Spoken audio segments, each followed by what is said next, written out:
नमस्कार, मैं हूं आपके साथ उमा पाल और आप देख रहे हैं स्टार न्यूज प्लस। आइए अब रुक करते हैं आज की कुछ खास खबरों पर। तब तक आप बने रहिए मेरे साथ स्टार न्यूज प्लस पर। और हाँ, चैनल को लाइक, शेयर और सब्सक्राइब करना ना भूलें। धन्यवाद।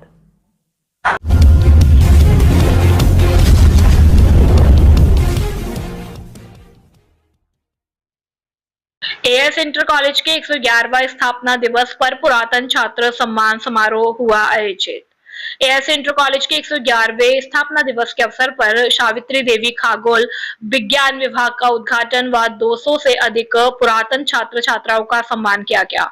स्वर्गीय सावित्री देवी धर्मपत्नी स्वर्गीय जयंती प्रसाद रस्तोगी की स्मृति में उनके सुपुत्र प्रेमराज कश्यप रस्तोगी बड़ोदरा गुजरात के प्रमुख उद्योगपति द्वारा खगोल विज्ञान की गैलरी का निर्माण 5 लाख की धनराशि दान देकर तैयार कराया। उसका शुभारंभ भी मुख्य अतिथि प्रेमराज कश्यप, उनकी पौत्री कुमारी राजश्री रस्तोगी के कर कमलों द्वारा किया गया। कार्यक्रम का शुभारंभ प्रातः विद्यालय के यज्ञ के उपरांत स्वर्गीय खरोती राम कौशिक रईस व स्वर्गीय बनारसी दास कौशिक रईस को श्रद्धा सुमन अर्पित करने के बाद मां सरस्वती के सम्मुख दीप प्रज्वलित कर हुआ। सर्वप्रथम कार्यक्रम में छात्राओं ने सरस्वती वंदना व स्वागत गीत की प्रस्तुति दी। इस अवसर पर समस्त अतिथियों को अंग वस्त्र, प्रतीक चिन्ह व माला के स्वागत सम्मान प्रबंध समिति व नगर पालिका के अध्यक्ष अखिल कुमार कौशिक, प्रबंध समिति के प्रबंधक पवन कुमार रस्तोगी तथा प्रधानाचार्य डॉक्टर मेघराज सिंह ने किया। स्टार न्यूज प्लस के लिए मेरठ के मवाना से डायरेक्टर आर.के. शर्मा की खास रिपोर्ट।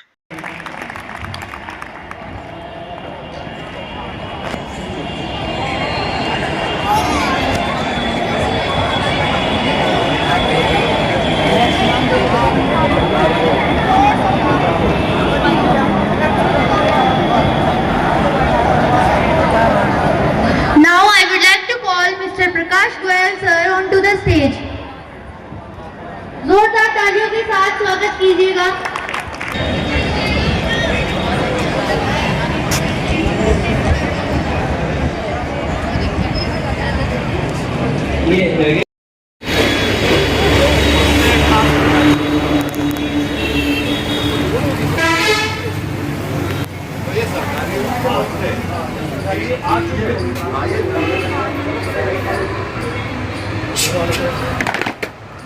जय श्रीमान।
कि जब कोई व्यक्ति जहां भी जिस फील्ड में बैठा हुआ है, कल को आप लोग भी इस संस्था से जाएंगे, अनेकों पदों को सुशोभित करेंगे।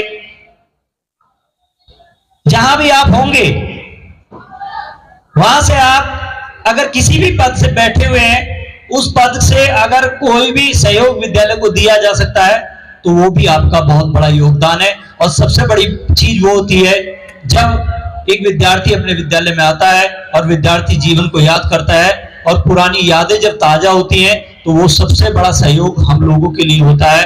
तो सभी मैं देख रहा था जितने भी ओल्ड स्टूडेंट्स हैं, सभी इसी बात को देखकर खुश थे कि आज उनके विद्यालय में एक नया परिवर्तन सा उन लोगों को महसूस हुआ है। और ऐसा नहीं कि आज ही ये उत्तर प्रदेश का टॉप 10 की श्रेणी में विद्यालय रहा है। और इस विद्यालय की सबसे बड़ी खास बात एक है कि भारत के पहले प्रधानमंत्री स्वर्गीय पंडित जवाहरलाल नेहरू जी बिना निमंत्रण के इस संस्था में आए थे। तो मुझे नहीं लगता कि इससे बड़ा सौभाग्यशाली कोई पूरे हिंदुस्तान में विद्यालय होगा कि जहां का भारत का पहला प्रधानमंत्री बिना इनविटेशन के आया हो। दूसरी बात, आज दो युग सबसे ज्यादा डेवलपमेंट की तरफ दौड़ रहे हैं, एक टेक्नोलॉजी और स्पेस। आज ये उत्तर प्रदेश का पहला माध्यमिक विद्यालय है जिसमें स्पेस साइंस का एक पूरा डिपार्टमेंट बनाया गया है और उसके लिए आदरणीय प्रेमराज जी की बदौलत ये हो पाया है। न्यूटन और गैलीलियो ने जो सिद्धांत बनाए थे, वो सिद्धांतों की वजह से हमारी शिक्षा को एक नया रास्ता मिला। न्यूटन ने पहली बार बोला कि ये जो सेब गिरता है पेड़ से, वो अपने आप नहीं गिरता, उसको क्या खींचता है? गुरुत्वाकर्षण बल। वंडरफुल। लेकिन उससे पहले क्या सोचते थे लोग? सेब तो अपने आप गिर जाता है। तो उस दिन हमें पता चला कि गुरुत्वाकर्षण से सेब नीचे गिरता। गैलीलियो ने क्या बताया था? गैलीलियो ने बताया था कि ये दुनिया गोल है। उससे पहले क्या समझते थे? दुनिया चपटी है और नाग के फंदे टिकी हुई है। तो दोस्तों, मेरा कहने का जो तात्पर्य वो ये है कि अगर आप सिर्फ शिक्षा को शिक्षा की तरह से लेंगे और जिज्ञासा नहीं डालेंगे उसमें, तो आप उन 2000 स्टूडेंट में से एक बनेंगे, ना कि न्यूटन और आइंस्टाइन बनेंगे, ना कि गैलीलियो बनेंगे। तो आपके अंदर की जिज्ञासा होनी चाहिए जो शिक्षा के साथ जुड़नी चाहिए। और तीसरा जो शब्द मैं बोलना चाहूंगा वो है आविष्कार।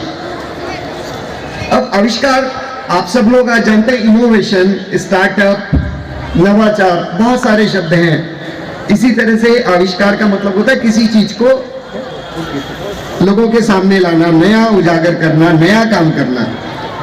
तो अगर जो हजारों साल से चला आ रहा है वही आगे चलेगा तो फिर हम वहीं रहेंगे जहां हैं, आगे नहीं बढ़ पाएंगे।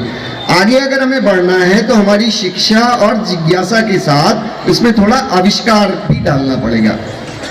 और आविष्कार डालने के लिए आप सब लोग बोलेंगे नहीं सर, हम तो बहुत ही नॉर्मल से स्टूडेंट हैं, हम तो आविष्कार नहीं कर सकते। न्यूटन तो एक बहुत बड़ा साइंटिस्ट था, आइंस्टाइन तो बहुत बड़ा साइंटिस्ट था, और एडिसन जो थे, थॉमस अल्वा एडिसन थे, वो तो बहुत बड़े साइंटिस्ट थे। हम तो शायद उनके जैसा दिमाग नहीं है हमारे पास में, इसलिए हम तो कभी आविष्कार कर ही नहीं पाएंगे। ऐसा लगता है आप लोगों को? कितने लोगों को ऐसा लगता है कि आप कोई इनोवेशन या आविष्कार नहीं कर पाएंगे? सबको लगता है, किसी को नहीं लगता है? तो बोलो ना, किसी को नहीं लगता है। एक्सीलेंट। लड़कियां ज्यादा बोल रही हैं, लड़के चुप बैठे हुए हैं। आप लोगों को लगता है कि आप भी कुछ आविष्कार कर सकते हो? Wonderful, wonderful. आपको पता है एडिसन ने क्या किया था? एडिसन ने देखा, अरे यार ये चिड़िया कैसे उड़ती है, कबूतर कैसे उड़ता है। तो एक दिन उसने कबूतर को बीट खाते हुए देखा, तो उसको लगा यार ये कबूतर बीट खाता है इसलिए उड़ता है। तो उसने क्या किया, उसने कबूतर की बीट इकट्ठी की और अपनी नौकरानी को खिला दी। याद है, मालूम है ना? अब ये जो उसने किया वो क्या थी? वो उसकी जिज्ञासा थी। और